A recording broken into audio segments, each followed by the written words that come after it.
Ki nongtrei jong ka mamlu Shira Cement Limited haga sngi palai kilaweng no ye ka jing yakhi kabalaya menta lai sngi Hadien ba ka sorkar jela kala kular ban bishar bnia mardor halo kite ki mat jingdawa bakilabo Habakren bat kilat pathai khubor u president jong ka mamlu Shira Cement Employees Union u ba shanlang dingdo uloong ba ka jingdawa ki ba khmat ki ba ki nongtrei MCCL ki bo hakmat ka sorkar kadai ka jingseu ya ka tulom nangta halor ka VRS nalor kiwe Uloong ru baya menta kinyai apshwa naga benta taïew kumbala ong da ka sorkar bat dei Hadien kini kinsa simpat ya karai. Lai tho ru bala pentip ya ki bana kaliang jong ki bor penya jong ka MCCL rangkat kinong mikmat na kathany kinsa syong ya ka jingelang bat umentri rang ba hakes ngi nangkong. Kapag nila pulong mata singa plan dito ya iti do ba suset nila si may ganit bangin sangi si taïew ya business Hadien biar kapag biares nila sipo ya ganit ka na mangila simbe ka karay lang ba something katong kamat mangila bu kata sorkar dan ba ganit member nam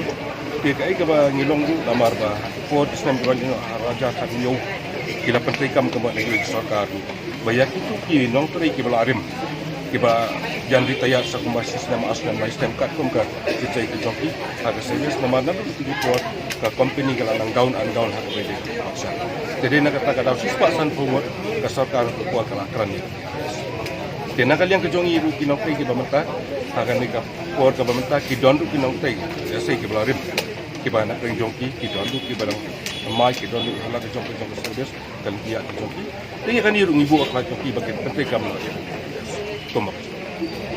Kadang long kalong sampai manhi namar maong pi kadang financial stat. Jadi nak kata kadang ni TV namar terpulok kejongi habang sanjur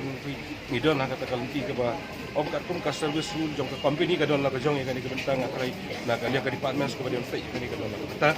yendre ngan itu iti baya kasimnai ke jing kadon kam menta long ya terpulok nak kebentang long kai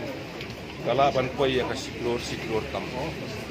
Actually, the union is called off. Actually, today, 16, through the general meeting, which is consulting with the executive committee. As a minute, regarding yesterday, we had a meeting with the higher authority of the management, through chairman and vice chairman. Then, from them, they have already request us to cut off the demonstration for a week. Because we have put a three demand. The three demand is regarding the salary, and then the VRS, and then this implementation to run the plan. So from them they have a promise actually to forward this request to the government, and after getting the approval, they will intimate to us. So from our side, from the executive committee and the general council committee, we have decided to cut off the demonstration by today, 16.